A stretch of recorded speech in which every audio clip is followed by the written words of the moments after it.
You're listening to Skeptoid. I'm Brian Dunning from Skeptoid.com. Beware the Bilderberg Group. Once a year, the world's top power brokers gather behind closed doors for several days in a plush luxury hotel. The Bilderberg Group is an annual meeting of approximately 125 heads of state and leaders from business, politics, military, and economics from Western Europe and the United States. They discuss all the headlining topics, political, environmental, economic, and strategic issues facing the West. And when the meeting breaks up and everyone returns to his home nation, according to the conspiracy theorists, the Bilderbergers are armed with fresh orders, and each does his part in their master plan of world domination. For the story goes that the Bilderberg Group is not a gathering of leaders for the purpose of discussion and the exchange of ideas, as it claims to be, but is, in fact, the secret world government.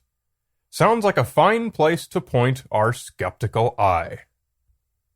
The Bilderberg Group was formed in 1954 and is named after the Bilderberg Hotel in Holland, where the first meeting took place. The world had just come out of World War II and was entering into a new war of a much different character, the Cold War. Malevolence was rising in the East, and many noted that anti-American sentiment in Europe was counterproductive to the shared goal of defending against the communist bloc. Polish politician Josef Rettinger rallied support from Prince Bernhard of the Netherlands and Belgian Prime Minister Paul van Zeeland, who in turn contacted other leaders from Europe and the United States. The idea was to get one conservative and one liberal representative from each nation to get as broad a perspective as possible. Since the meeting was strictly unofficial, it was felt that discussion could be far more efficient and productive without the concern of binding resolutions or any sort of red tape. 50 delegates attended the first meeting at the Bilderberg and discussed ways to improve cultural, economic, and strategic relations between the United States and Western Europe. The meeting was considered successful enough that a steering committee was formed to turn it into an annual event, with Prince Bernhard as its first chairman. Since then, they've met about once a year, usually in May or June at some five-star hotel, usually in Europe, but sometimes in the United States, and always in a different place. That first meeting was the only time they actually met at the Bilderberg Hotel. There's nothing secret about the attendees. Part of the deal is that if you go to a conference, your name, title, and country are published on their website and included in a press release. Every year they've sent out a complete list of everyone who attended. Generally, if you're going to wield power from behind the scenes, you have to be behind the scenes. The Bilderbergers are not. However, the content of their talks is a bit murky. Their meetings are held under the Chatham House rule, which is a principle under which records can be kept of meetings without noting the identity or affiliation of any speaker. Each attendee is thus guaranteed anonymity. They have their own reason for doing this. By assuring their attendees some privacy, they encourage free, uninhibited discussion. However, the use of the Chatham House rule, quite obviously, appeals to the conspiracy theorists, as it could be seen as being consistent with secrecy. Following this rule, the minutes are said to be taken down, but as they are the private property of the group, they are not made public. This also throws fuel onto the fire of the conspiracy theorists. All that's made public are the general topics. For example, here's the information provided by the Bilderberg Group about the subject of their 2009 meeting in Greece.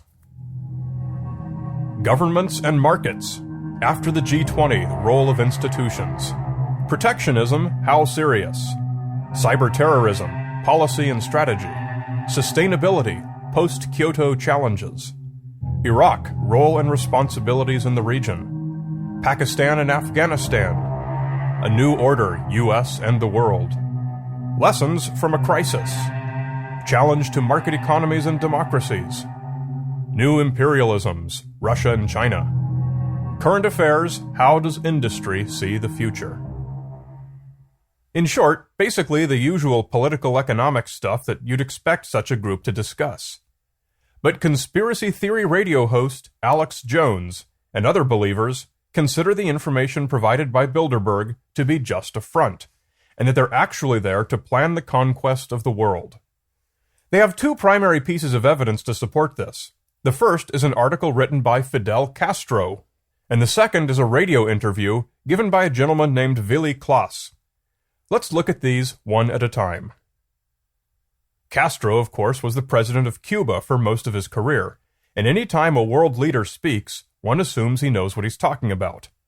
On August 18, 2010, Castro devoted nearly 3 of the 8 pages of the communist newsletter Granma to an article quoting the claims made in the 2006 book The True Story of the Bilderberg Group by conspiracy theory author Daniel Estulin. So, in fact, Castro did not reveal any personal knowledge. He merely quoted from a book he'd read. As Cuba is not among the nations represented in the Bilderberg Group, and Castro has never attended a meeting, there's little reason to suspect that he would have any particular insight, beyond having read that book. I don't see that Castro's article is evidence of anything. The Willy Klaas radio interview is more interesting. At the time he attended the 1994 Bilderberg meeting, Klaas was the Secretary General of NATO. A transcript of his radio interview in Dutch was reported on the conspiracy theory blog website Sonnevent. It was a very short, informal interview taken during the 2010 meeting in Spain, which Klaas did not attend, and described by listeners as being in a humorous and jovial tone. Klaas explained that each session consists of a rapporteur, who's usually either Henry Kissinger or current Bilderberg chairman Etienne Davignon, speaks on a topic for exactly 10 minutes, with each topic being an important problem faced by the West. Following this is group discussion, during which the rapporteur takes notes and attempts to form a consensus opinion, or synthesis, among the group.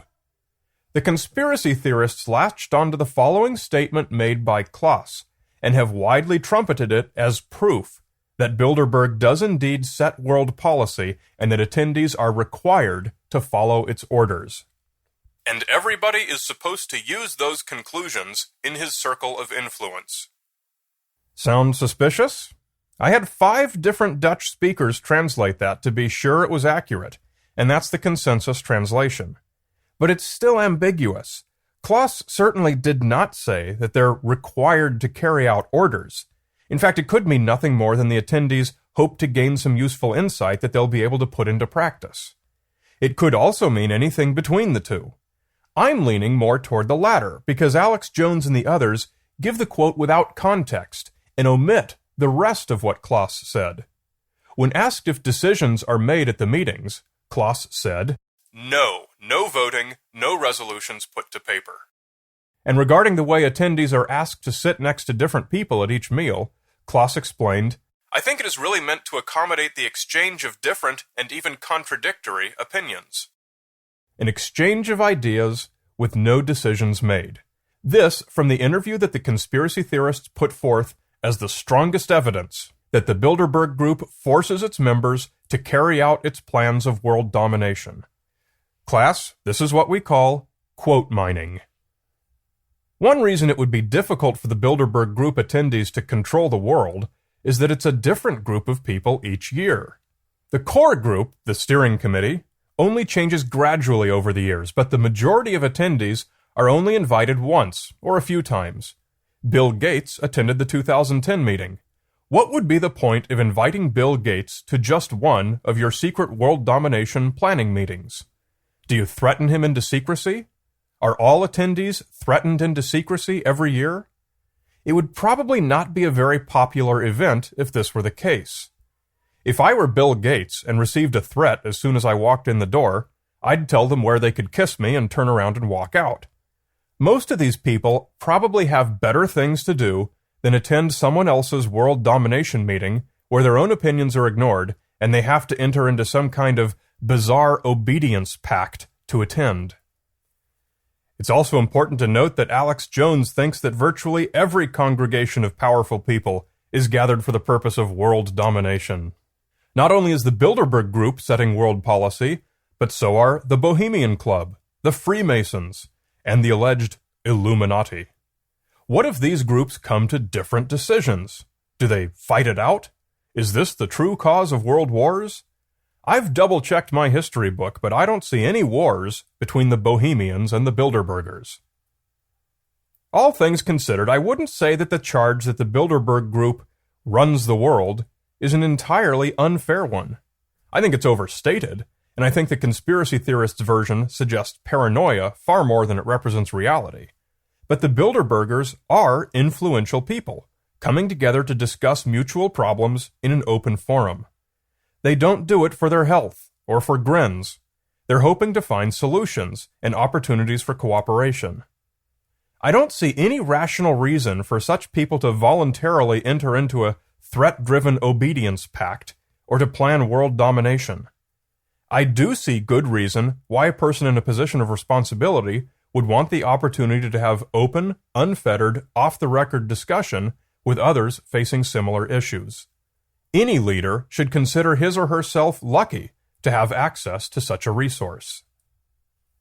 The Bilderberg Group tells us who they are, when and where they meet, what their purpose is, and in broad strokes, what they discuss. Referring to it as some sort of secret society strains credibility. Their stated purpose obviously makes very good sense for people in their position.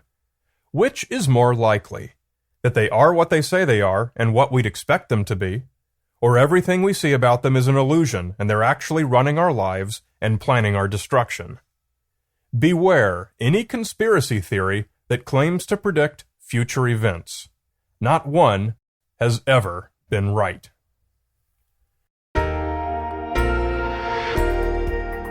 Skeptoid is made possible by financial support from listeners. Come to Skeptoid.com and click on Support Skeptoid. PayPal's recurring micropayments make it really easy and painless for you to make a big difference in helping me to continue producing the show. You're listening to Skeptoid. I'm Brian Dunning from Skeptoid.com.